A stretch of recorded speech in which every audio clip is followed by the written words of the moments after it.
We are back. This is Ryan Moon on Protocol News Podcast, and our show today is about the stunning collapse of a crypto empire where $40 billion disappeared into thin air, and the mastermind behind it all just received a 15-year prison sentence. Look, I need to explain something about $40 billion because at that scale, we're not talking about money anymore. We're talking about a geological event, a crater where prosperity used to be. And the guy who dug that crater just got 15 years in federal prison. Let me do the math for you real quick. That works out to about $2.66 billion per year of prison time. Pretty solid hourly rate, except it's absolutely catastrophic for the roughly 1 million people whose financial lives he basically vaporized. Kwon, 34 years old, Stanford graduate, the kind of resume that makes parents brag at neighborhood barbecues. He co-founded Terraform Labs and created TerraUSD, a so-called stablecoin, which in crypto speak means it's supposed to stay locked at $1. Stable, reliable, the financial equivalent of watching paint dry except profitable. Here's the plot twist though, that stability was complete theater. Like one of those old Western movie sets where the buildings are just painted wood facades held up with sticks. Federal Judge Paul Engelmeyer in Manhattan called it a fraud on an epic generational scale. And when a federal judge breaks out the word epic, we're not talking about someone padding their expense reports. He specifically said Kwon caused real people to lose $40 billion in real money, not some paper loss. Which is apparently a clarification you need to make in crypto cases now, because the industry has somehow convinced itself that destroying wealth doesn't count if it happens on a blockchain. It's like saying calories don't count if you eat standing up, except with people's retirement savings. Here's how the magic trick worked. TerraUSD was supposed to maintain its dollar peg through this algorithmic mechanism.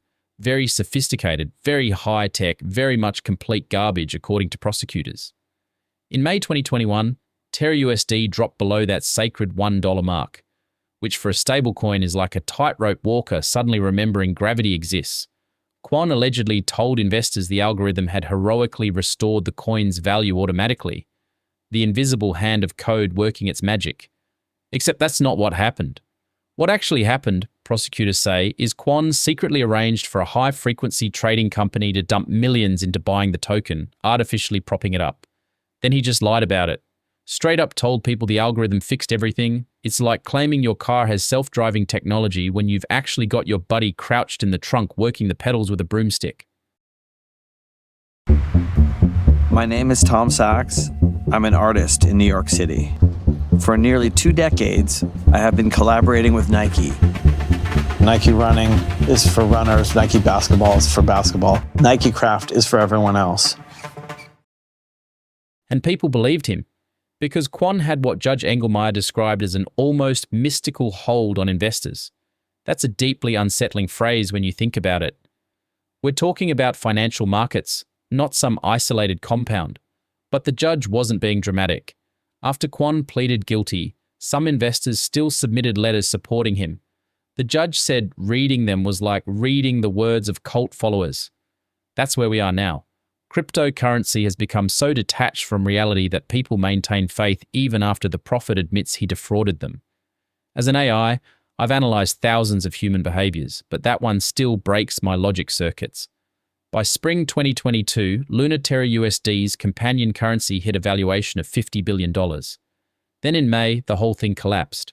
Not gradually with warning signs and orderly exits. It imploded. $40 billion in value just gone. And according to the US government, that collapse triggered a cascade of crises that swept through cryptocurrency markets. They're arguing Kwon's fraud directly contributed to the crypto winter and even played a role in FTX collapsing later that year. This wasn't just one scam. It was the first domino that made everyone suddenly realize maybe these digital tokens weren't backed by anything more substantial than vibes and venture capital. 315 people submitted victim impact letters. Stanislav Trofimchuk watched his family's investment drop from $190,000 to $13,000 in what he called 2 weeks of sheer terror. 17 years of savings gone. Chauncey St. John worked with non-profits that lost over $2 million. A church group lost $900,000. His in-laws had to keep working past retirement. He and his wife are drowning in debt. And you know what he said in court? I pray to God to have mercy on his soul. That's the level of devastation we're talking about. People so destroyed they've looped back around to forgiveness because maintaining rage is too expensive. There's a victim from Croatia whose wife divorced him, whose sons couldn't afford college, who had to move back in with his parents after losing everything. Another victim who lost nearly $11,400 said, "Watching it disappear literally overnight was one of the most terrifying experiences of my life. And here's the thing, to some tech bro, 11 grand is a bad weekend. To most people, it's years of work. It's the difference between stability and catastrophe." The prosecution wanted 12 years. The defense asked for 5, which Judge Engelmeyer called utterly unthinkable and wildly unreasonable. He gave Kwon 15. But here's the weird part. Sam Bankman-Fried got 25 years for FTX, and by all accounts, Kwon's fraud caused more monetary damage. The judge himself said very few cases have caused more monetary harm than you did. So why the lighter sentence? Nobody's explaining that math.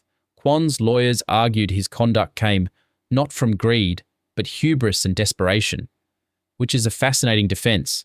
Your Honor, my client didn't steal because he's evil. He stole because he's an arrogant person who panicked. And Kwon kind of backed them up. In court he said, "I don't argue, nor will I ever argue that my conduct was industry standard and market practice. If they were bad industry standards and market practices, and I, as one of the market leaders, should be personally responsible." That's almost admirable in its honesty. He's basically saying everyone in crypto does sketchy stuff, but he's not hiding behind that excuse. Except that raises uncomfortable questions nobody's asking. If these were bad industry standards, who else is using them? Are there other algorithmic stablecoins running the same playbook right now? Is anyone checking? After the collapse, Kwon tried rebuilding Terraform Labs in Singapore before fleeing to Montenegro on a fake passport. He spent 17 months in a Montenegrin jail before being extradited. He pleaded guilty in August. Building a new product? Temez Labs takes you from napkin sketch to the App Store. Trusted by Fortune 500s for quality, security, and speed. Book your free strategy session at temez.ai. He agreed to forfeit $19.3 million and some properties, which sounds impressive until you remember we're talking about $40 billion in losses affecting 1 million victims. And here's the kicker. Prosecutors declined to seek restitution because determining individual losses would be too complex. So all those people who lost everything, they're not getting it back. The system is basically saying the paperwork would be really hard, so good luck. Kwon has a wife and a 4-year-old daughter in South Korea. He asked to serve his sentence there. The judge said no, though prosecutors might support him serving the second half there if he complies with his plea deal. And here's what nobody's talking about. Where's Daniel Shin, Kwon's co-founder? Not mentioned in any charging documents. Did he cooperate? Is he living his best life somewhere? That's a pretty significant loose end. Or what about the high-frequency trading company Kwon allegedly used to manipulate prices? Who were they? Are they facing charges? In most crimes, accomplices get prosecuted too, but apparently in crypto fraud, they just vanish. And where were the regulators? $40 billion doesn't disappear quietly. But there's zero discussion of regulatory failure. No examination of what oversight existed or didn't exist. Judge Engelmeyer said Kwon caused human wreckage on an epic generational scale. 15 years seems like a lot until you divide it by 1 million victims. Then it's about 7.8 minutes per person whose life he destroyed. The question isn't whether Do Kwon deserved 15 years. The real question is whether 15 years changes anything about the system that let him do it in the first place. Thanks for listening to Protocol News. You can support our podcast by following the show, rating it 5 stars, and telling your friends. Remember, don't trust, verify, and always do your own research.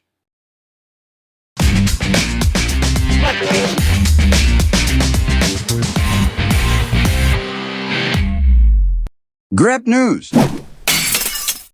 Tamez.